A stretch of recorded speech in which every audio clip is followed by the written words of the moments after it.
Doctor Junmoni খাউণ্ডে ফেচবুকত এটা বিশেষ পোষ্ট শ্বেয়াৰ কৰিছে। জুবিনৰ ন্যায়ৰ বাবে ৰাইজক ওলাই আহিবলৈ কৈছে। কোন ওলাই আহিব? যেতিয়া ওলাইছিলে তেতিয়া মাৰি পিটি জেলত ভৰালে। ঘৰৰ মানুহে চিনেমা বনালে, ট্ৰাষ্ট বনালে, চাৰ্জশ্বিটক লৈও সুখী। SITয়ে বহুত কষ্ট কৰি হত্যাকাৰী সাৰি যাব পৰাকৈ সুৰুঙা থকা হাজাৰ হাজাৰ পৃষ্ঠাৰ চাৰ্জশ্বিট বনালে। সেই লৈও সুখী, যিবোৰ হয়তো অখণ্ড ভাগৱত প্ৰসাদী একে লেঠাৰিয়ে দিনে ৰাতিয়ে পঢ়িহে শেষ কৰিব পাৰিব। চৰকাৰৰ ওপৰত সম্পূৰ্ণ ভৰসা আছিল পৰিয়ালৰ। এতিয়া সেই ভৰসা ক'ত গ'ল? ভিক্টৰ দাস, বিকাশ অসম জেলতেই সোমাই আছে আজিও। চৰকাৰৰ ওপৰত ভৰসা থকা গৰিমা গাৰ্গে এতিয়া আকৌ কিয় চিঠি লিখিবলগীয়া হৈছে মুখ্যমন্ত্ৰীলৈ চৰকাৰী উকিল লাগে বুলি।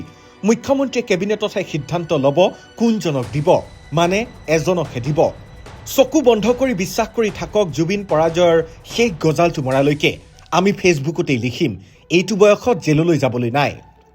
জুবিনৰ সহশিল্পী তথা বন্ধু পাৰ্থ গোস্বামীয়ে অনুৰোধ কৰিছে, ৰাইজে ফেচবুকত লিখি থাকিলেই নহ'ব, ওলাই আহক।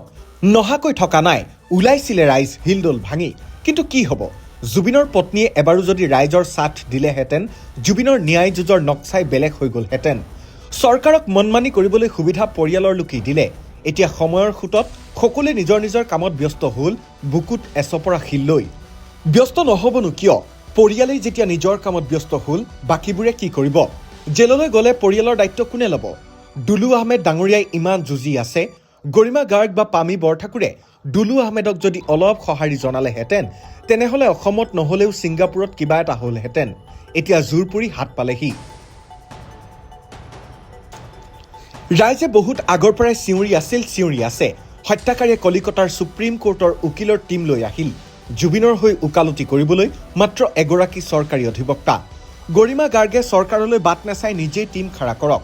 অসমৰ ভাল ভাল উকিলক আহ্বান জনাওক, নিশ্চয় সঁহাৰি জনাব। নে চৰকাৰক নাৰাজ কৰিব খোজা নাই আপুনি? জুবিনৰ কাৰণে ৰাইজে এতিয়াও কৰিব। কোনেও কেতিয়াও জুবিনক নেপাহৰে।